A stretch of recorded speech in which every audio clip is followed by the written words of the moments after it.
Welcome to Convince Me, presented by Bet365. We are kicking off the Power Hour from the Action Network, the only NFL pregame show with all of the stuff you care about, none of the stuff you don't. I am Chad Millman. Over the next 30 minutes, my Action Network buddies, Sean Koerner, Chris Raybon, Simon Hunter, are going to convince me what props, what sides, what totals, what Sunday night football bet I should make today. Plus, we have Darren Rovell and Evan Abrams from the Action Network news desk with all the stats, all the data, all the trends you need to be smarter than your friends. Today, at the bottom half of the hour, the bottom half of the Power Hour, we got Gilles Gallant, Brian Matthews, Charlie Disturco will take us through the touchdown show, previewing their favorite touchdown props today. Convince Me is presented by Bet365. Bet365 doesn't do ordinary. That's why you get more boost with them than with anyone else.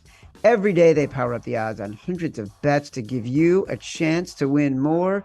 Bet365 boosts specific markets, your winnings, and even parlays. And they don't stop there. Keep an eye out for their biggest and best odds with the incredible Super Boost. Check out the boosts and see why it's never ordinary at Bet365. Must be 21 or older and present in Colorado, Iowa, New Jersey, Ohio, or Virginia, or 18 and older in Kentucky. Gambling problem? Call 1-800-GAMBLER or 1-800-BETS-OFF in Iowa. Terms, conditions, restrictions apply. Also, super special opportunity.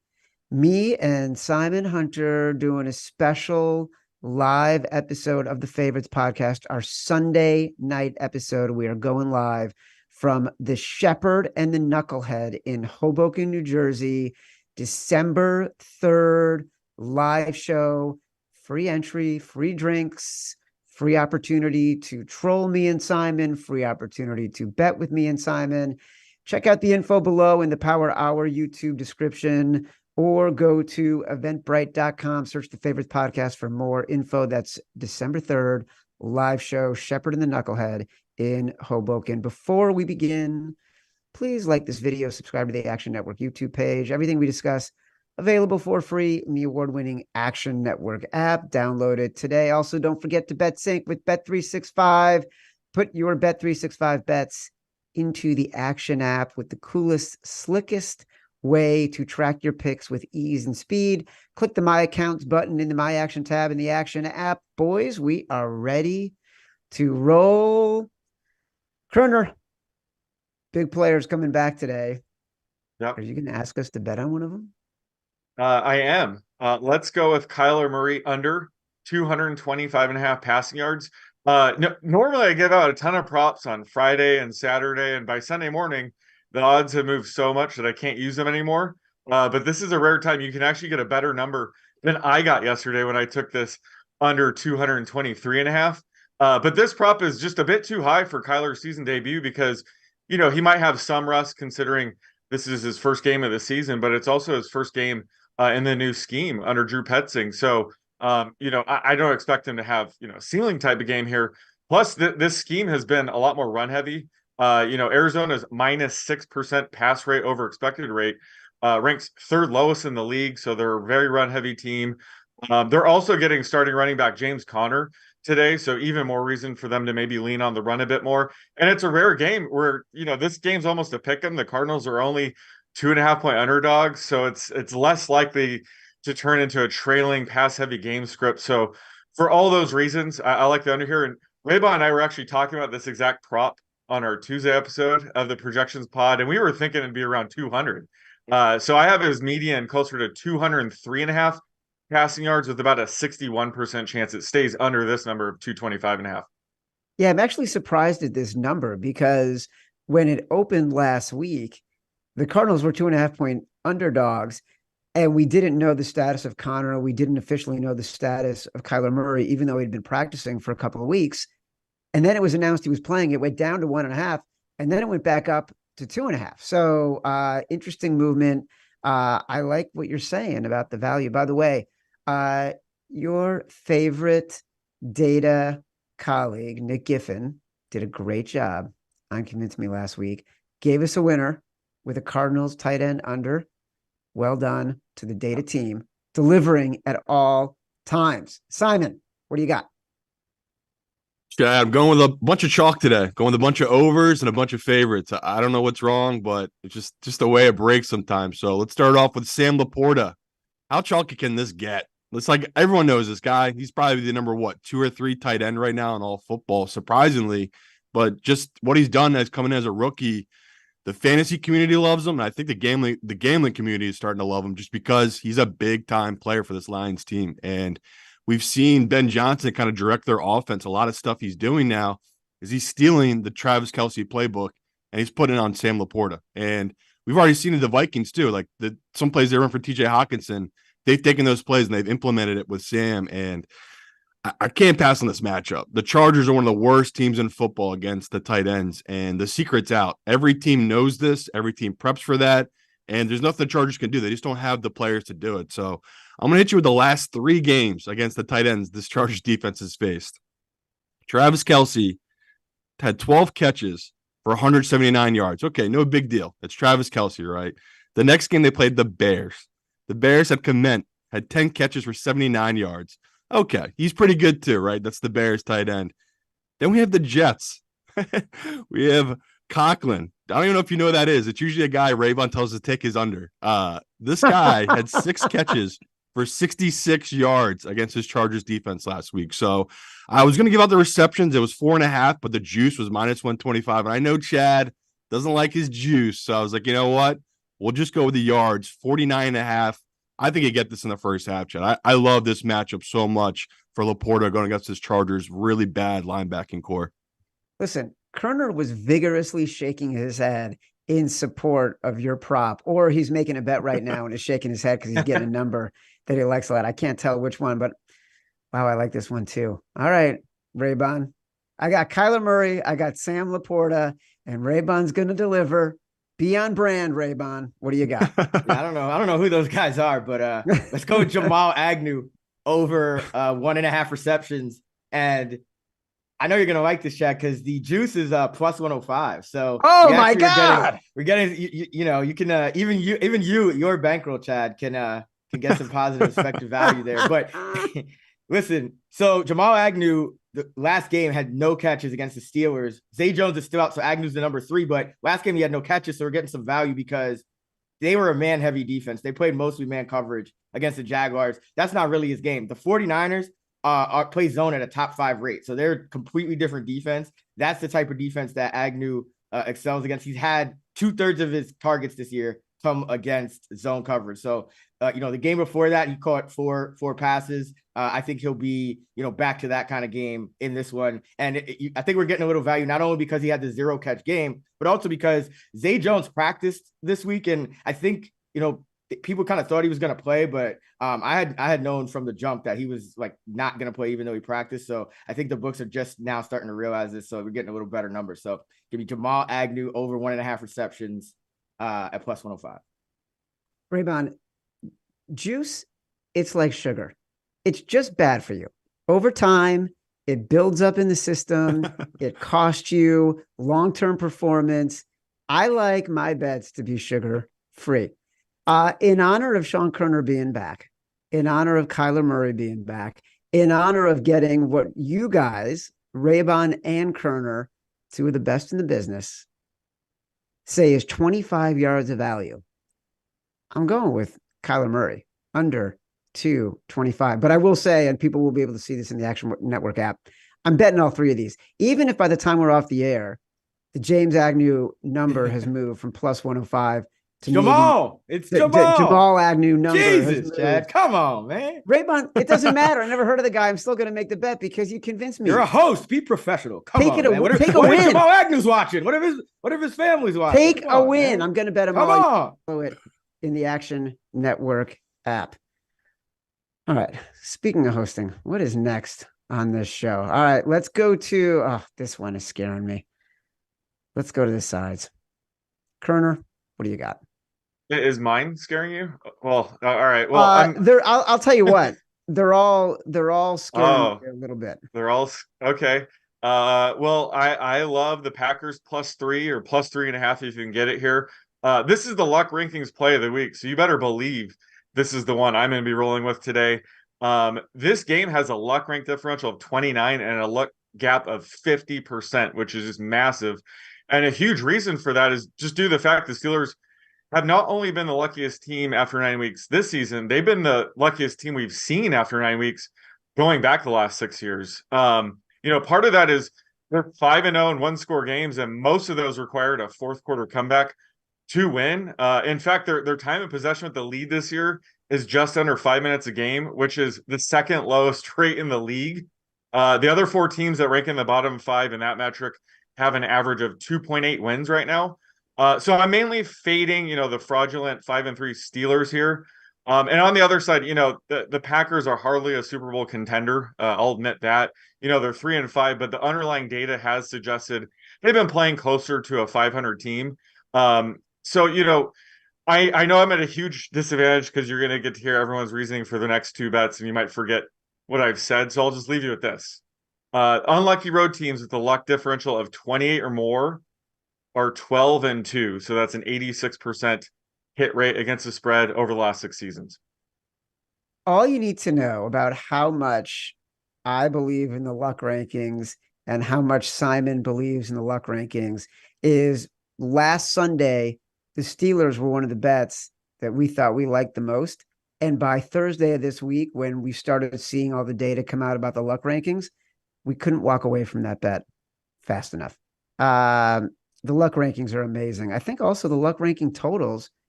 Wasn't the Bears Panthers a big luck ranking total? And also the Patriots and the Colts today, the under is a big luck ranking differential. Which is looking good right now. Love the luck rankings. I didn't want to say it. I didn't want to mush anything. I figured Raybon would yell at me if I gave an indication of what was happening. Simon, please tell me what you got.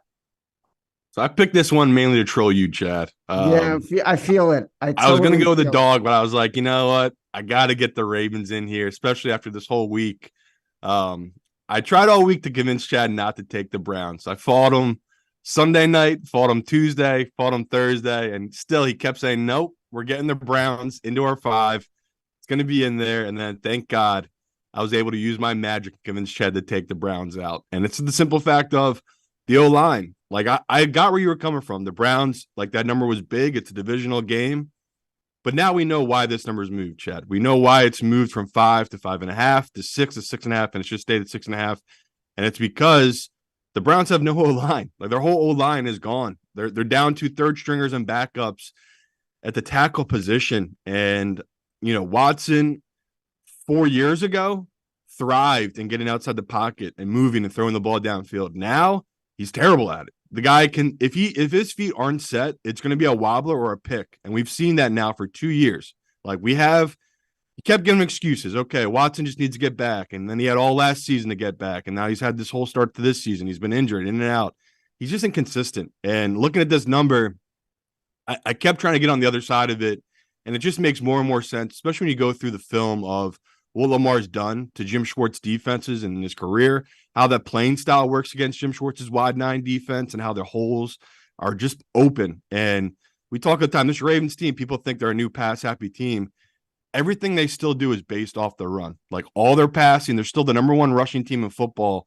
It's all based through the run to the pass. And, the Cleveland Browns defense doesn't have many weaknesses, but you can't run the ball on them, right? They have incredible pass rushers, but they're not the best against the run. So just looking at matchup-wise, there's a reason this number's so big. Don't be fooled by it. Don't be buying Cleveland. They just don't have the guys right now on offense, right? We talk all the time. At this point of the season, it's all about health. And you can get caught betting bad numbers when teams are unhealthy. I mean, even this week, Cincinnati, T. Higgins is out. Chase might be out for the Bengals. You've seen that number now come from 7 down to 5.5 in a lot of books. It's a big deal. Like, you get into week 10, week 11, injuries really start dictating certain weeks and certain matchups. So looking at this one, I wanted to be on the Browns, but you have one starter left from the beginning of the season. We talk all the time, Chad, how important O-line play is. Guys like Van Noy, a guy who was out of the league that's come in now for the Ravens, a veteran like him going up against backups and third stringers, he's going to have something in his book. He's going to get to the quarterback. Like, the Ravens defensive line is going to eat today. So just a terrible matchup. Maybe we'll fade the Ravens this Thursday, but here I got to take the -6.5, Chad. That's why this show for me is such a mind-bending, leave your biases at the door experience, and a lesson for all the viewers. Leave your biases at the door. Play the number in front of you. Play the circumstances in front of you. Raybon, what do you got? Yeah, let's leave our biases at the door and fade this New Orleans Saint team because I'm going with Minnesota +3. I think the Saints are just kind of fraudulent here. First of all, they got outgained by 368 to 301 by the Tyson Bagent Bears. They were lucky to win that game last week. And now they're going into Minnesota. It's going to be a tough place to play for them. You know, the crowd is going to be back into it for the Vikings. They're over 500. And I think the injury adjustments against Minnesota by the market are a little too much because, you know, usually when you lose your quarterback, your top wide receiver, all these things, like it's going to be a big downgrade. But the Vikings have gone from, you know, Kirk Cousins to Josh Dobbs, who is still, you know, either a high end, you know, number 2 or a low end number 1. Jordan Addison has stepped into Jefferson's role, and Jordan Addison has been one of the best receivers in football this year. And then you have on the other side of the ball, you have Derek Carr going against the blitz. He is a bottom 10 quarterback against the blitz, and Brian Flores, they might set the record for the highest rate of blitzes. They're blitzing over half the time on opposing dropbacks this year. So that's going to be a tough one. Carr hasn't really played well. If you look at all the New Orleans Saints wins, they've come against teams that are essentially, you know, bottom 8, bottom 5 in this league. And the Vikings, meanwhile, they played one of the toughest schedules. You know, they've already played the Niners, they've already played the Eagles, they've already played the Kansas City Chiefs. So I just think the perception of these two teams is way off. We have history of both leaders of the Saints struggling in these spots. Dennis Allen, 5-14 against the spread as a favorite. Derek Carr, 11-22 against the spread on the road after a win, regardless if he's a favorite or underdog. So this is the spot where you fade the Saints laying points on the road against a Viking team that I think is a lot better than people think, even with the injuries. Yeah, the Saints are a team. You mentioned that Bears game. They had 5 turnovers. The Bears had 5 turnovers. Almost all of them were in their side of the field. And the Saints, I think on 3 or 4 of them, could not score. Really just lucky to get out of Chicago with a win. So that's a tough one. I am leaving my biases at the door. I can't do the Ravens, despite all the injuries. I know exactly what Simon is saying. To me, my Browns bet is DOA. Like, as soon as all these... No, she's a good girl. I can change her, Chad. That's all I'm hearing right now. Right? What'd you say? All I'm hearing is she's a good girl. I can change her. I can fix her. Oh, no. Give up, brother. No. And I love the luck rankings and the Packers at +3.5. I'm going with the Vikings at +3. I'm not a buyer on the Saints team. I don't know why the Saints team continues to be overvalued in the market, continuing to be favorites. So let's go with the Vikings at +3. All right. We're going to go to the Action Network news desk. We're going to start with Evan Abrams, who's got some data. What do you got, Evan? Oh, man, I can only laugh now that you just took Josh Dobbs and Raybon went against the Saints. I've got to say this off the start. Saints and Falcons, both road favorites, but here's another way to look at it. So they both got bye weeks coming up next week. Teams with bye-like rest, which is 12 days or more coming up, 12-6 straight up, 12-6 against the spread this season, and the under is 15-3 in those games. But if you look over the last decade, 57.7% straight up, 57.7% against the spread, teams with bye rest coming up. So looking forward to some rest, tend to play better. Interesting with the Saints and Falcons road favorites today. Last one I got for you, Cowboys, 17.5 point favorites. So that is tied for the largest spread over the last 2 seasons. Both of those games, Cowboys are the favorites in. At 17.5, it is tied for the largest spread in a division game since 2019.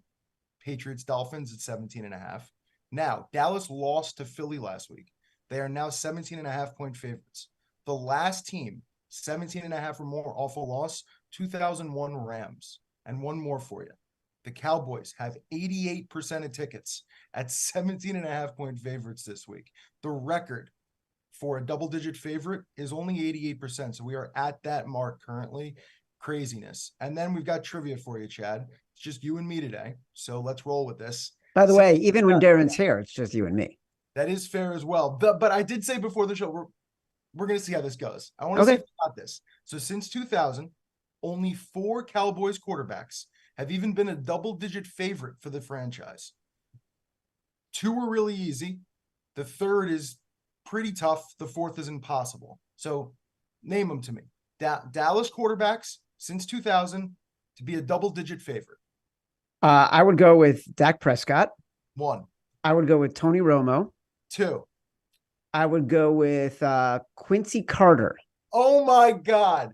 You did it. That's amazing. Nailed Quincy it. Carter. See, that was the impossible one. Now, Oh, really? yeah, see, that was the impossible one. This one I think is easier. Troy Aikman? Ooh, so since 2000, he was the one if you keep going back. You want one more guess? I can't think of any other cut. Chad Hutchinson. Like, I can't think of any Cowboys So that was the other quarterbacks. guy. It's Bledsoe. So Oh, Bledsoe. Bledsoe did it 3 times. Quincy Carter, a double-digit favorite in 2003 against the Giants and Jesse Palmer. Only Jesse Palmer. Interesting. Yeah, Quincy Carter, he had that run where Jerry Jones was convinced he was going to be the next great Cowboys quarterback. All right. Darren is in the Bahamas. I don't know what kind of life this guy is leading, but somehow I was able to keep up with it all. Good morning, Chad. We have a lot of data for you today, even from the Bahamas. Let's do the most bet games. Texans, Bengals. I don't think that is actually a surprise after last week and C.J. Stroud and the Bengals, of course, winning more and more games. 49ers, Jaguars, and Browns, Ravens. Most bet teams, Lions -3, going back to the well there. Bengals -6.5, and 49ers -3. They've obviously had a tough time in recent weeks. Most bet overs, Falcons, Cardinals, 43.5. Texans, Bengals, 47. And Titans, Buccaneers, 39. I don't know about that from the public, but the most bet unders seem very obvious. Packers, Steelers, 38.5. Browns, Ravens, 38. And Jets, Raiders, 36.5. Most bet underdogs to win outright. Giants 11-1, Jaguars +145. I think that's going to be the most popular pick out there by a lot of people. And Browns +220. Most bet player props, Aiden O'Connell fading him again, under on 207.5 passing yards. Kyler Murray under 225.5 passing yards, and Breece Hall over 65.5 rushing yards against the Raiders. And now time for my fade Rovell. I don't keep track. I probably should. I think I've won like 3 or 4 in a row, so watch out for me. So the Steelers might be the worst team with as many wins in the NFL, but they are home, and I think they are better than the Packers. The Packers are 1-3 on the road, 4-8 since 2022. I don't have any confidence in the Packers. I think the Steelers are great at home. I think they're going to get better. Kenny Pickett, just love it all. I'm taking them. Steelers -3. Fade Rovell. Bank on it. All right, look, if we had known that Rovell was going to be all over the Steelers, I definitely would have. That would have been the tipping point in me taking the Packers at +3.5. Between luck rankings and fading Rovell, everyone go take the Packers at +3.5. Also, Evan Abrams, a.k.a. Psycho crazy person that has a Christmas tree up 2 weeks before Thanksgiving. All right, guys, let's get to some totals here. Koerner, what do you got? So I'm going with Texans, Bengals under 47. Looks like it's down to 46.5. I still like it there, but this is the second highest total of the week, which makes sense just given how explosive both these passing offenses can be. But both teams are dealing with some key injuries at wide receiver. The Texans will be without wide receiver Nico Collins. Collins is one of Stroud's better red zone weapons. He's 6'4", is tied for the team lead in touchdowns with 4. So I think his absence will be felt, especially in the red zone. But either way, Stroud's still been unbelievable in his rookie season. Should be fine, with Tank Dell and Dalton Schultz being his top 2 targets. But he's been much better indoors this year. His 8.9 yards per attempt indoors leads the league by far. But playing outdoors on the road, his yards per attempt is only 6.8. That ranks 22nd. So maybe he's going to be just a tad more inefficient today in Cincy. And on the other side, the Bengals are already without T. Higgins, who's one of the better number 2 receivers in the game. But also, Jamar Chase, it looks like he will play, but I don't think he's going to be 100%. So, the Bengals offense will be probably less efficient this week with both, their wide receivers banged up. And, I've been doing a lot more projections on the defensive side of the ball, defensive player projections. And Will Anderson has been phenomenal in the first 8 games. It just hasn't really shown up in the stat sheet yet in terms of sacks. I think going forward, he's going to erupt in the next few weeks. So, I think he's going to make a couple game-changing plays here that could help the under. So, I'm projecting this total closer to 45. So, like I said, I still like this under 46.5. What has Will Anderson been so good at? It's interesting you bring him up because so much of the conversation has been about Witherspoon in Seattle for defensive rookie of the year and Jalen Carter in Philly. He's been a little bit lost, especially the fact he's playing with CJ Stroud, who's been so dominant. Give me your take on Anderson. Yeah, so he's just been an excellent run blocker. He's also a good pass rusher. He gets double teamed at a very high rate, and he's still been able to generate 28 pressures on the season, but it's only converted into 2 sacks, which is extremely unlucky. So I think he can open things up for his teammates, and he's just due for, positive sack regression. He's, like I said, he's still able to generate pressure being double teamed. So, and that's just his first 8 games. He's only going to get better. So I think over the next couple weeks, we're going to see him make some noise. And if you can invest in his sack props over the next few weeks too, I would do that. All right, Simon, what do you got? Yeah, Chad, oddly enough, I literally go into the doc yesterday, put in my picks, and at the exact same time, Sean is writing this under. It was like literally I was going to write in this under, and Sean put it at the same exact time. So you already know I love Chris's pick. I'm all about his pick, all about Sean's pick. So no hard feelings if you don't like mine. Again, I'm going all chalk this week. Taking the over in Arizona and Atlanta. And it's a simple fact of Atlanta's defense is really bad. And I don't think the market knows how to price Kyler Murray and his running ability. And everyone keeps talking about, I agree with Sean about the passing yards. Like that makes sense to me, but he is one of the best running quarterbacks in football. Like this guy, me and Chad, we were probably the only ones to remember this. We had a ton of money. This is a Derek Carr stat on Derek Carr playing against Arizona. We're up 19-0 or 21-0 at halftime. And Kyler Murray brought his team all the way back. He scrambled on a 2-point conversion, scrambled over 80 yards or something crazy like that, and then threw one into the back of the end zone. And that's the Kyler magic, right? It's like, I totally get it. Everyone's like, this guy doesn't study game film. He's all into COD. He hasn't played in months. He's kind of washed up. They're going to get rid of him anyway. Kyler hears all this noise, and I just love the fact that he's going to come out and, maybe try to show out against an Atlanta team that we've seen just been get lit up by not that good of quarterbacks, right? They just got lit up by Dobbs. They got lit up by a rookie, Will Levis. Like, they're just struggling right now in the secondary in Atlanta. And this is a nice matchup for this Arizona team. On the flip side, I still like what Atlanta's doing offensively. I know Arthur Smith's getting a lot of shit right now because he's not using Bijan Robinson in the red zone. He's making a lot of weird calls, but they got the weapons and they're putting up points. I mean, they move the ball in the teams they play. So, this number opened, I believe, at 42.5. I got up to 44. Now it's back down to 43.5. And it just seems like it's going to be an over to me, an ugly over in a game where, Kyler might be a little rusty, but I think eventually he'll get right against this Atlanta defense. And, the fact that James Conner's back, that just boosts this Arizona offense. Because like Sean said, they're a run first team. So the fact you're going to be able to do a read option now with James Conner and then Kyler could keep the ball and run, that's a really nice combo right now in Arizona. So excited to see what this team can do. And I wanted to have some money on this type of game. So putting some money on this over, taking a position on it, and hoping for the best, brother. Dude, I'm sold. Raybon. Simon just mentioned he saw your pick in the script when he was going in yesterday. Share it with the people. I'm going with the Packers Steelers under first half under 19. And, this has been a trend all year. The Packers just struggle in the first half. And we've seen their first half unders go 6-1 with one push. Jordan Love, 56% completion and just 4.7 yards an attempt in the first half. And then Kenny Pickett's the same way. 5.3 yards an attempt and a 54% completion rate. So the Steelers are actually the fifth lowest scoring team in the first half. The Packers are the lowest scoring team in the first half. So both of these teams really struggle with their young quarterbacks coming out the gate. So got to go first half under. Steelers, Packers under 19.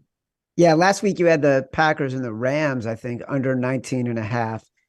Never even close to a sweat. I love this one too. Definitely choosing the Packers in Pittsburgh.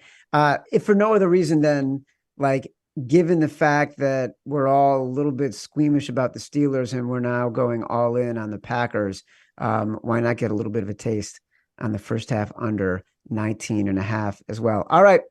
We're talking about some Sunday night football. Jesus, this is no good right now. It looks like we got the Jets about 1 point favorite against the Raiders this week. Koerner, do you have a favorite prop for what will be an ugly, disgusting game for the second week in a row, watching the Jets in prime time?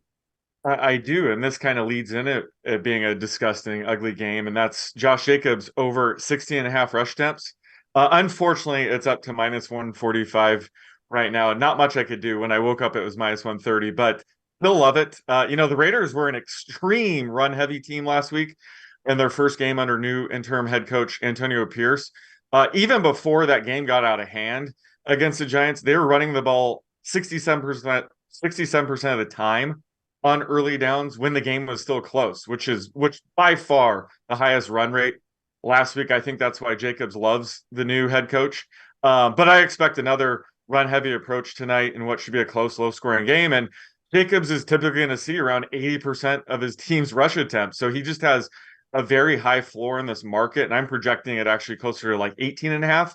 So I think the fair price for this should be closer to minus 180. So again, I don't really mind that it's up to minus 145 right now. Okay. I like what I'm going to hear over the next two picks. Simon? I'm buying low on this Jets team, Chad. I think the public is totally off this team, and everyone's just out on them, right? They looked so bad last week in a primetime game.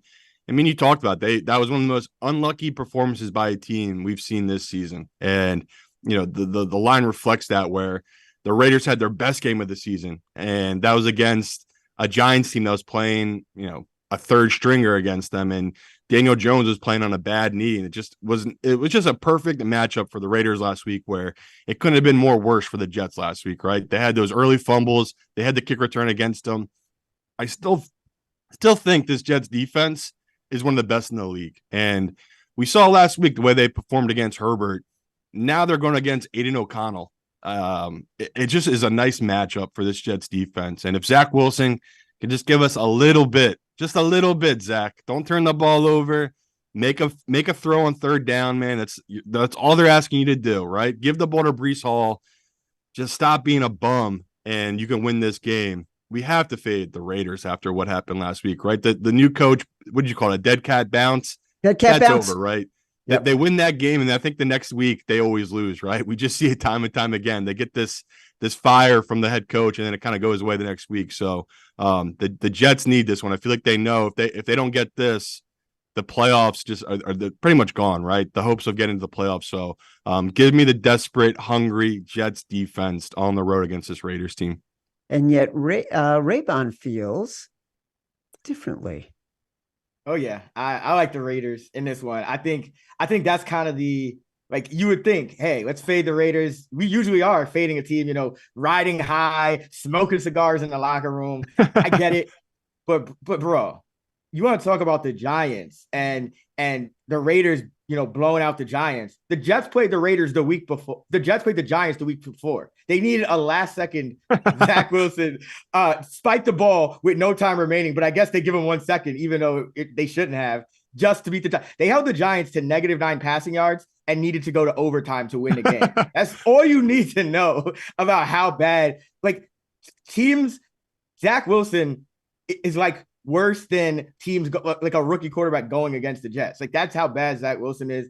And this Raider defense, we're so used to this Raider defense being bad.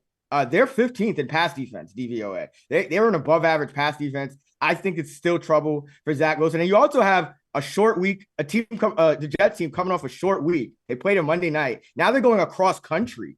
And this doesn't happen often. It's rare, but over the last 2 decades, 7-17 against the spread for an East Coast team going across country to the West Coast on a short week. I think the Raiders are a lot better than people think, and Antonio Pierce is just kind of bringing it out. They've always had talent. They just had a really bad coach. Now you're seeing them play a lot better. They're still hungry. They're still aggressive. Meanwhile, I just think the Jets' morale is shot because they held a team to -9 passing yards, and they still need to go to overtime and win a game. So give me the Raiders. Yeah, look, I don't want to be a coward on this. I want to make a choice between the Jets and the Raiders. Sorry, Koerner, but when I've got 2 of my favorite people head to head, I got to choose one. I'm going with the Jets. Yeah. And that means I'm winning. I can't get over this defense. I can't get over the fact that I think Robert Saleh is a really good coach. I can't get over the fact that Zach Wilson, he doesn't even need to make plays. He just needs to not get sacked when the Jets are at the 30-yard line of the opposing team and stay in field goal range, and they can win a game because teams are having a really hard time scoring against them. And that Chargers game, without sort of the extra, with the extra scoring, that's a much lower scoring game. So from the special teams point of view, and the fumbles and all that kind of stuff. Give me the Jets, Jets in a last ditch effort to save their season and use their defense that is Super Bowl caliber to hang on tight until Aaron Rodgers comes back. Go Jets. Convince Me is presented by Bet365. Bet365 doesn't do ordinary. That's why you get more boosts with them than with anyone else. Every day, they power up the odds on hundreds of bets to give you a chance to win more. Bet365 boosts specific markets, your winnings, and even parlays. And they don't stop there. Keep an eye out for their biggest and best odds with the incredible Super Boost. Check out the boosts and see why it's never ordinary at Bet365. Must be 21 or older and present in Colorado, Iowa, New Jersey, Ohio, or Virginia, or 18 and older in Kentucky. Gambling problem? Call 1-800-GAMBLER or 1-800-BETS-OFF in Iowa. Terms, conditions, restrictions apply. One more reminder, we've got the Favorites live event. That is on December 3rd, the live Sunday episode of the Favorites, me and Simon at the Shepherd and the Knucklehead in Hoboken, New Jersey. Free entry, free drinks, bet with me and Simon. Shepherd and the Knucklehead live show. Check out the description for the event in the Power Hour YouTube page or eventbrite.com and search the Favorites podcast for more info. Download the Action Network app to find our picks. Make sure to like and subscribe to the Action Network YouTube page. Take it away, Touchdown Show.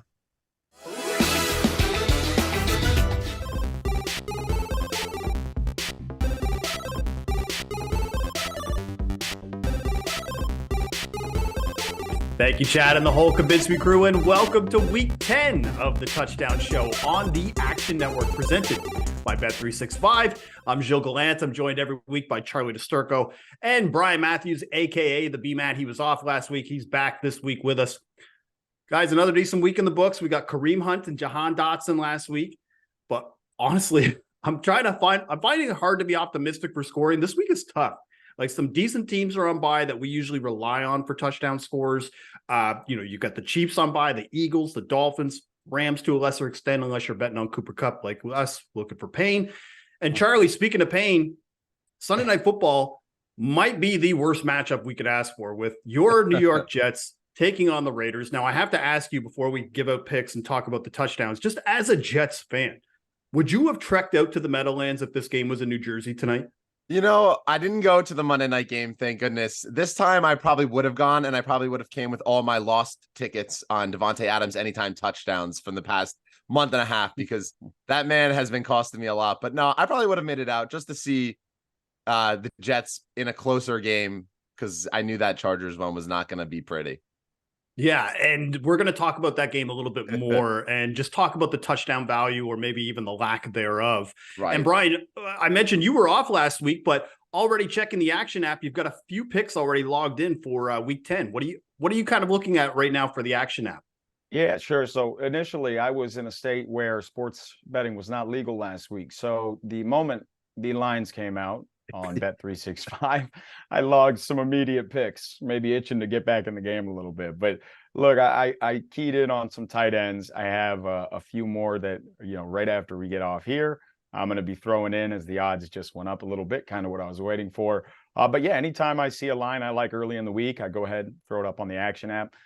The players, and I don't want to kind of ruin it because one of them is going to be my pick, but sure. The odds have already gone down on that book. So, trying to get in early, as we see a little bit of a raise in odds with some, and then with other players, we just see it go down. So trying to find that balance.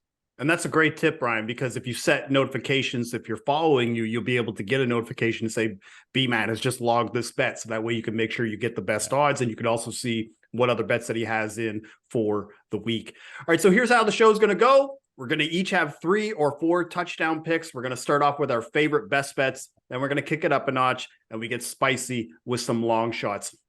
Also, make sure to stick around till the end of the show, because after we give out our picks, we're going to reveal a special anytime touchdown boosted parlay from Bet365. And there's no gimmicks, just some boosted odds on some good players. And this touchdown show is presented by Bet365. Bet365 doesn't do ordinary. That's why you get more boosts with them than anyone else. Every day, they power up the odds on hundreds of bets to give you a chance to win more. Bet365 boosts specific markets, your winnings, and even parlays. And they don't stop there. Keep an eye out for their biggest and best odds with the incredible Super Boost. Check out the boost and see why it's never ordinary at Bet365. 21 plus only, or 18 plus in Kentucky and present in Colorado, Iowa, Kentucky, New Jersey, Ohio, Virginia. Gambling problem? Call 1-800-GAMBLER in Colorado, Kentucky, New Jersey, Ohio, Virginia, or 1-800-BETS-OFF in Iowa. Terms and conditions and restrictions apply. All right, gentlemen, that was a little bit of a mouthful, but I'm ready to get going again. And I'm immediately looking to the afternoon slate. I'm looking at this Lions-Chargers game, which has the highest total of the week, which is part of the reason why I was kind of a little bit of a moth to the flame here for a pick. But I'm going to be looking immediately at Sam Laporta. Now, I was able to get this at plus 240. He's around plus 220 now. I would still play it at those odds. Now, Sam Laporta, he's got 4 touchdowns this year. They're all at home, but the good news is this game is at least indoors at SoFi Stadium, and depending on if any Chargers fans show up, it might be more like a home game. 28 targets and a touchdown in just his last 3 games. He leads the team with 6 red zone targets. That's the same amount as Amon-Ra St. Brown. And last week, he had 3 red zone targets and a touchdown in their last game. This Chargers defense, too, guys, their defense, not great versus tight ends. Here's how it's gone for the last 3 games. Tyler Conklin in this absurd Jets offense was still able to get 6 catches and 66 yards. Cole Kmet had 10 catches and 79 yards. And then obviously Travis Kelce went off, had 12 catches for 179 yards and a touchdown. But as I was mentioning, guys, and looking at touchdown scores for the week, this is the highest total of the week. Both of these defenses are just kind of meh, and both offenses can at least move the ball between the 20s. Like, I don't want to get too excited about potential scoring, but at least these teams have shown they can move the ball and their defenses aren't great. So I think Sam Laporta is a solid bet in this game to score on this Chargers defense. So that's my first best bet for week 10. Charlie, I railed on this guy on the recap show this past week, and specifically his head coach. But I don't want to be a Negatron. I want you to tell me about why this guy is going to score. So please give me your best bet for week 10. Yes, we're heading out to Atlanta, and we're reading through the tea leaves a little bit here with Arthur Smith and all his comments about Tyler Algier and how he's one of the best red zone backs. And I'm going with the opposite. I'm going Bijan Robinson at plus 125. Let's go. I think this is a smash matchup for Bijan here.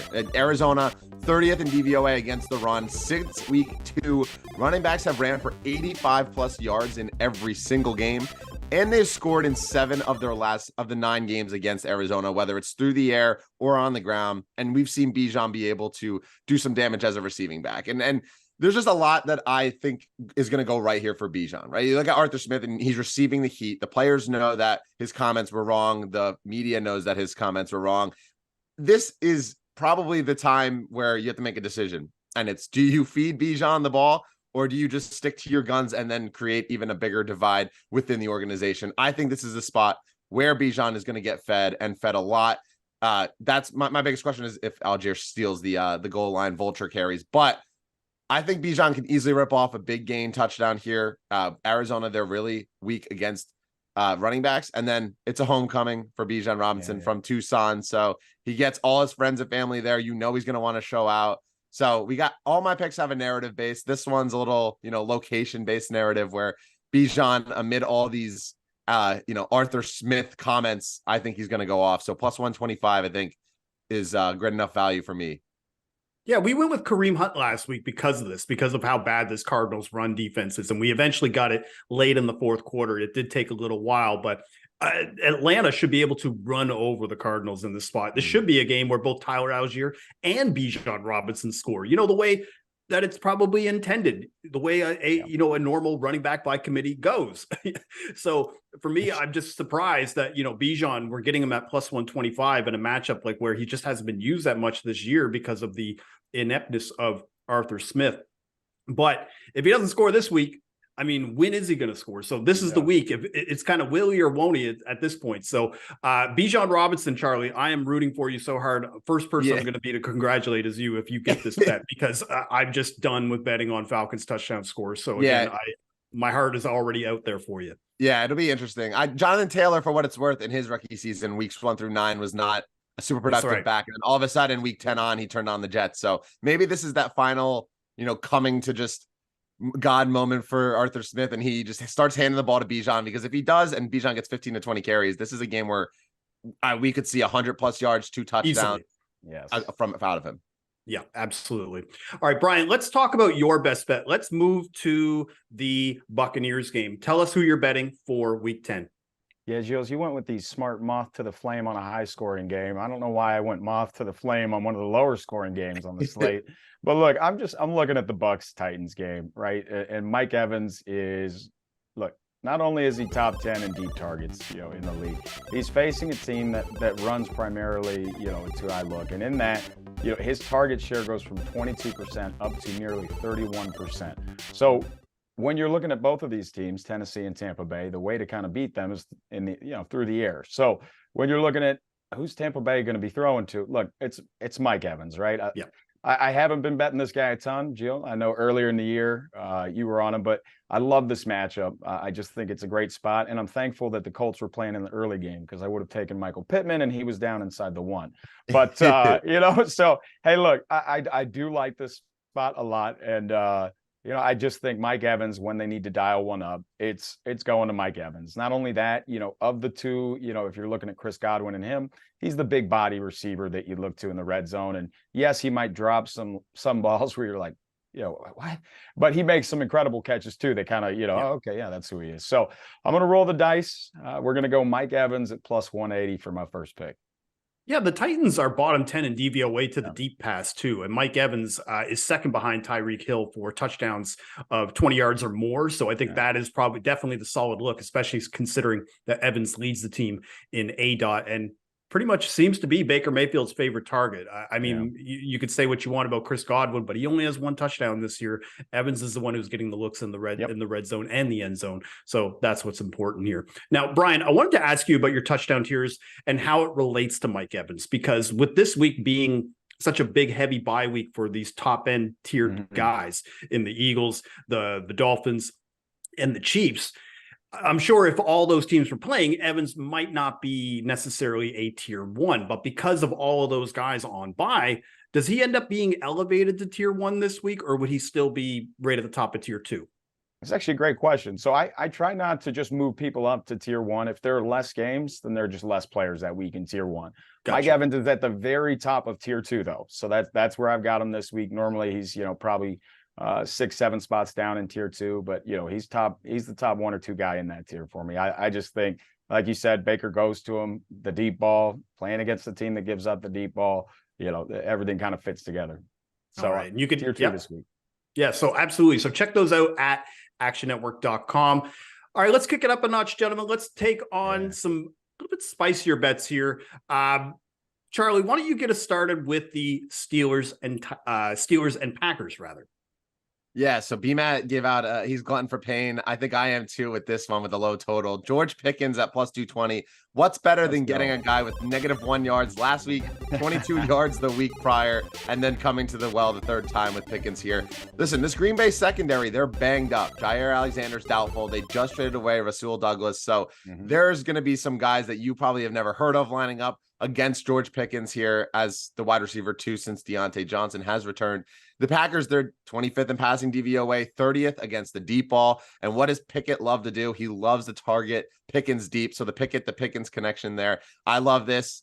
I said location narrative for Bijan. This is the squeaky wheel narrative for George Pickens. The man's upset. He wants the ball. He obviously wants to be in front of the spotlight. I don't know if all of that's going to happen, but I do think that there'll be an extra couple of targets heading his way.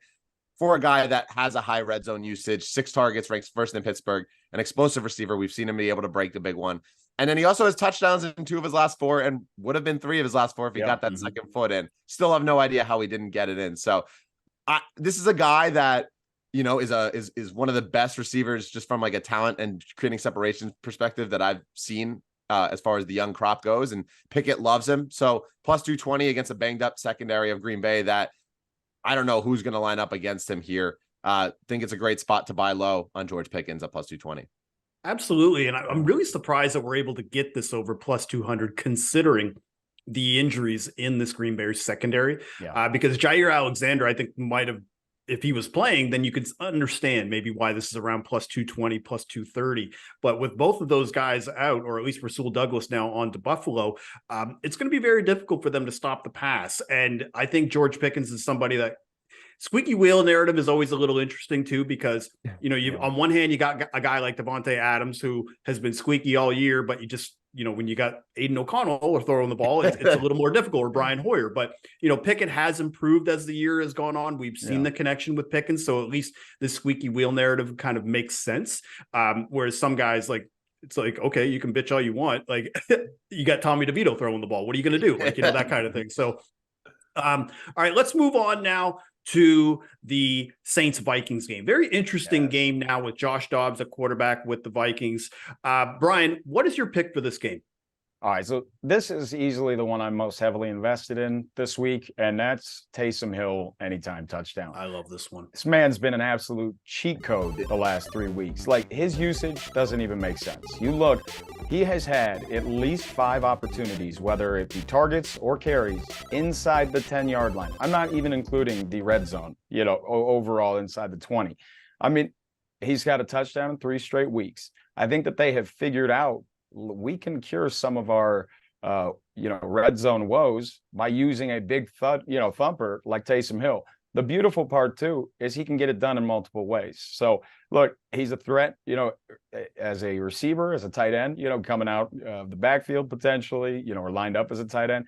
And then they are now giving him a ton of carries. So he is getting, nearly all of the work inside the 10-yard line. And if you're betting touchdowns, that's what you want. So I love Taysom Hill today. And the reason I didn't want to bring up who I was picking today is because early in the week, as soon as I saw the odds, I had Taysom Hill and Sam Laporta and parlayed them together on Bet365. Nice. So didn't want to tip the cap on both of our picks. But look, I absolutely love Taysom Hill today. I don't think we're going to see the odds. If he does score today, I think these odds will come down. His usage is just, he would be a top 5 running back over the last 2 weeks with opportunities inside the 10-yard line. He'd be a top 5 or top 10 wide receiver with opportunities inside the 10-yard line. So everything just lines up for me to just absolutely love Taysom Hill today. I got it at plus 250 earlier in the week, still seeing it at plus 225. So absolutely love that. So I'm going to go with Taysom Hill as my second pick. Is there anything more confident, Brian, when you see your player like a Taysom Hill, first and goal from the 5-yard line, where you feel like that's going in. Like he's going to Yeah. punch that in. Like I can't think of another player that inspires that kind of comp. Maybe like Derrick Henry a couple Yeah. years ago, maybe. But Nick Chubb, yeah, maybe. Yeah. But exactly. he's, So he's out. So and Christian McCaffrey maybe this week McCaffrey. just to break Yes, the record, yes. you know, kind of thing. But again, those are all running backs. This is not a backup running back we're talking about. We're talking about a backup quarterback who could even receive a touchdown. I mean, hell, he could go on special teams, tackle the guy, and then take the ball and go score. Like that's how good of a football player he is. So the fact that right now you're getting Taysom Hill over plus 200 when they have made it, you know, they're using him. I said this in a video earlier this week. They're using him the way the good Lord intended. Like you want to use him as much as you can in the red zone because that's not really Alvin Kamara's game. And Jamal Williams is still struggling. I'm not sure if he's back in the fold yet. So Taysom Hill is a solid pick for week 10. All right, I'm going to move now to the afternoon slate. I'm looking at this Commanders-Seahawks game, and I'm a little bit of a glutton for Commanders receivers because I had Jahan Dotson last week, but this time I'm not going to take Dotson. I'm actually pivoting to his teammate. I'm going to take Curtis Samuel. Now, I grabbed his touchdown odds of plus 375. It's around plus 350 right now. I'd still play it at those odds. So as I said, we got Dotson last week versus the Patriots. Samuel, he's got 7 red zone targets this year. That's one behind Dotson for the team lead, and he missed the game. But he also has 3 red zone carries. That's the same amount as backup running back Antonio Gibson. So they're using him in a lot of different fashions. We saw it against the Eagles where he scored on a jet sweep. We saw it against the Falcons when he's scoring in the back of the end zone. And the Seahawks defense, they've got some holes. They're 28th in DVOA versus the short pass, which, again, Curtis Samuel has the lowest ADOT on the team for all receivers, and they're 7th in the DVOA to the long pass. So that's why I'm a little worried about taking somebody like Terry McLaurin, who leads the team in ADOT, or Jahan Dotson, who are about the same, or even a Dax Milne in that spot. So this is easily the best odds out there. It was down to about plus 230 to plus 280 when I locked in the bet. It's back up to plus 350. I would grab Curtis Samuel right now because he's going to be used quite heavily in this offense. And I still even love it if they get into a trailing spot. So Curtis Samuel is my second best bet for week 10.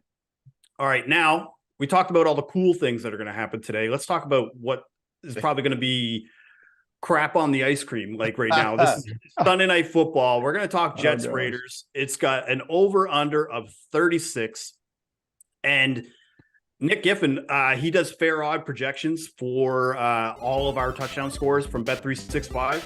And we were talking off air. He couldn't even find value on anybody. Like, he was just like, look, man, like, I'm trying, but right now this game is just not good for touchdown odds because they're a little steamed. So right now you see Josh Jacobs and Nick's fair odds are about the same, around plus 110. But every other guy is a little bit more. Like, you're not getting quite fair odds. So even Breece Hall at plus 120, Nick has it at plus 125. Devontae Adams at plus 162. He's got fair odds at plus 235. That's kind of where this Raiders offense is now, that Devontae Adams is around plus 240 in a primetime game. You know, Jacoby Myers, he's got 4 first touchdowns this year. He's around plus 265. So guys, when you see those odds and you see the fair odds, I'll let you guys answer first, because again, I don't want the first thing to come out just saying like, hey, don't bet this game. But is there anybody that you would bet for touchdown scores in this game? Charlie, why don't you go first? Yeah, you know, I'd say wait closer to game time. Hopefully the odds shoot up. And then if Devontae Adams gets to 240, 250, I'm pretty sure I can't say no to that because I've done it the last like 4 weeks anyway. But other than him, like the only other guy that I would consider placing a bet on would be CJ Uzoma. I believe he's like 12-1. He has 4 red zone targets, just like Conklin, but he's priced about double as high. He dropped a wide open touchdown last week against the Chargers. But, with this personnel and this team and with the amount of injuries that the Jets have on their offensive line, they need 2 tight end personnel, and Uzama will be used. And he has a touchdown early this year. So if you want a long shot to play, Uzoma at 12-1 is an interesting look. But other than that, like, I can't give you a reason to back anyone else unless Devontae gets up a little bit higher. Right. Now, BMAT, we try to delve into the degeneracy angles of trying to find what kind of angle can we play for this game. Mm-hmm. Was there any depth of degeneracy that you were able to get to find an angle for Jets Raiders? There wasn't anything that was like that. I didn't feel like, all right, I'm kind of just throwing the stuff at the wall and seeing if it sticks. But really, I think the only guy, Breece Hall's probably the only guy. He's also on, a couple of my fantasy football teams. So Sure. I think there might be a direct correlation there. And it's not too far off from Nick's fair odds, if I'm not mistaken, But yeah, other Just than about, that, yeah. man, I can't even bet Devontae. This is a terrible matchup for him. I've been doing it in good matchups and he hasn't done anything. So I gotta stay away from him on this one. Right. And so part of the reason why I want no part of this game, and this has been something that's been going on for pretty much the entire year, but it started a little bit last year, is that primetime games in general, the touchdown odds, they're steamed. A lot of the time you're seeing the public betting coming through. Those usually take more action than just a regular game at 1 p.m. Eastern.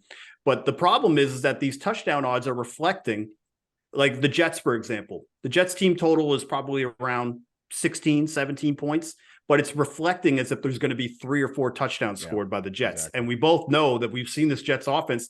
They've scored 2 offensive touchdowns in the last 3 games. Like, there's no way that those odds should reflect what we've seen on the field. And then one thing I would just say is, like, I know obviously it's Sunday night. You just maybe you had a good day. Don't blow out all your winnings on this game. There's an even better game tomorrow. There's Bills Broncos. That game, there's at least a little bit of encouragement offensively. The odds kind of reflect that as well. So I think you could have a little bit better a shot.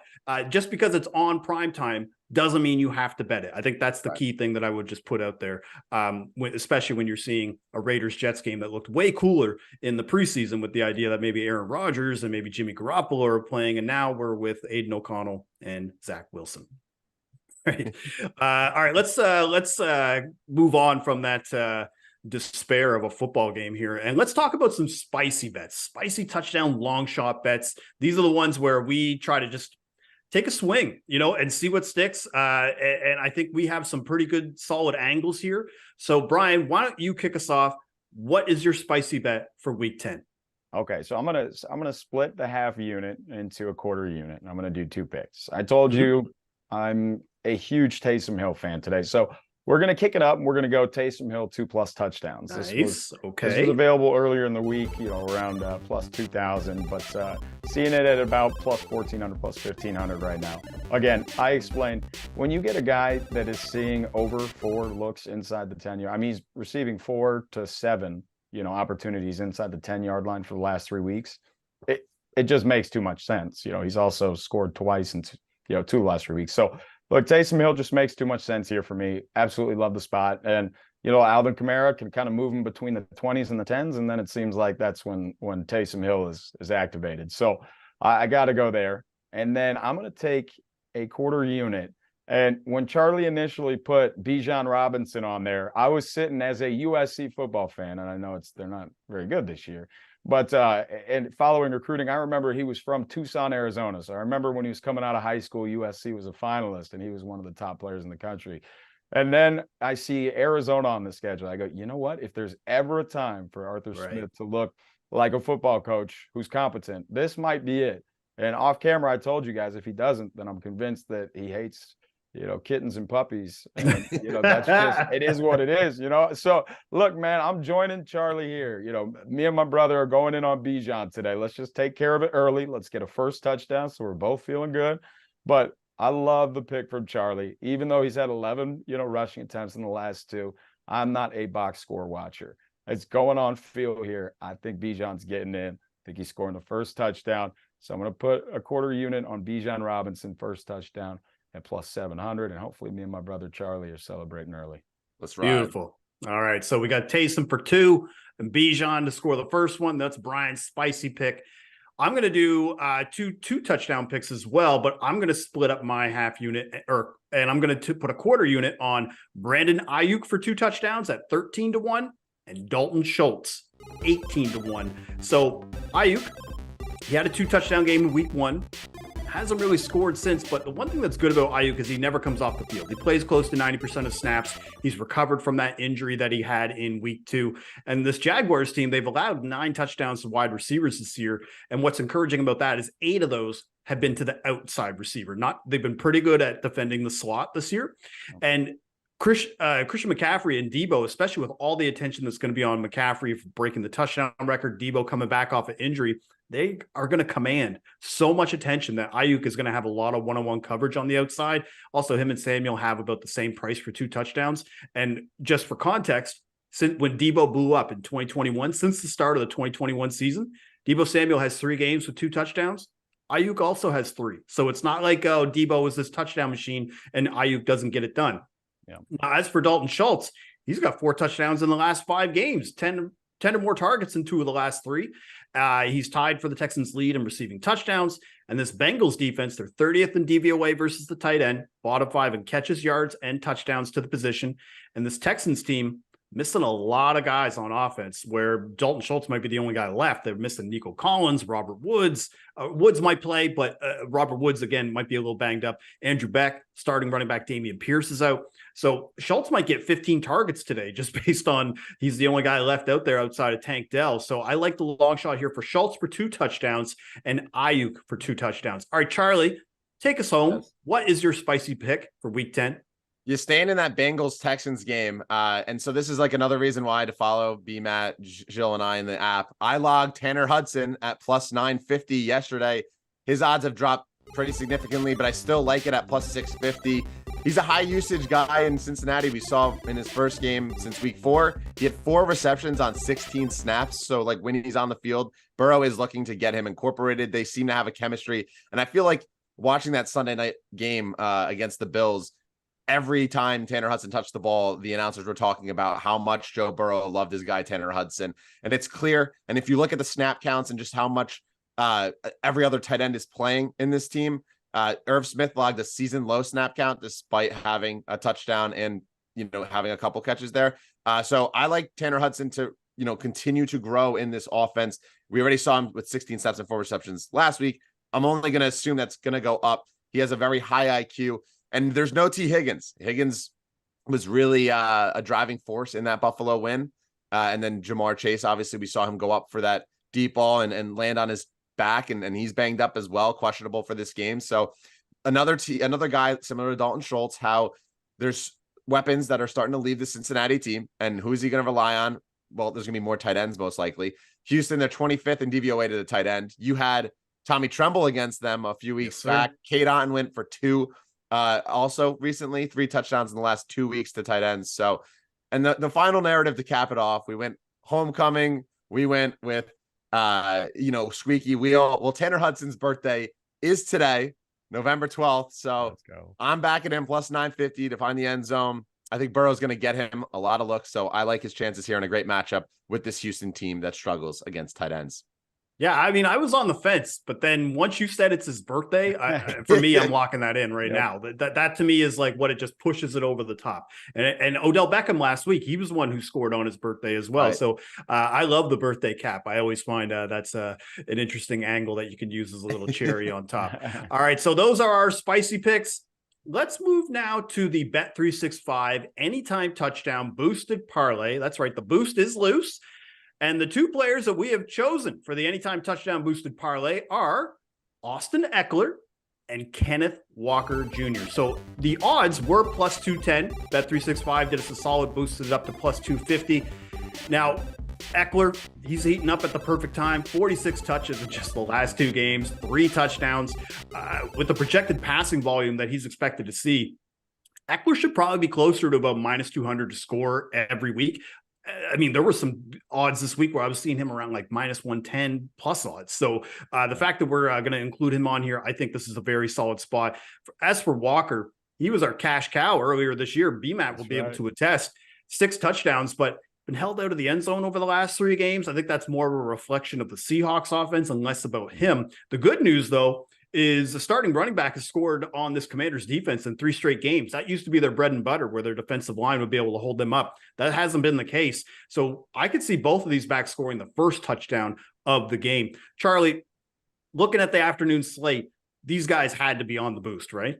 Yeah. Oh yeah. Based on just pure volume and then what else is also available just as far as touchdown scores go. These are 2 of the high usage and best options that we had. So I love this boost. I mean, Eckler, you mentioned it, they're starting to feed him the ball and he's starting to score touchdowns, and then you can never go wrong with a little canine. So I think both of them are going to have a great day. And I wouldn't be surprised, like you said, if they both cap off immediate first touchdown drives.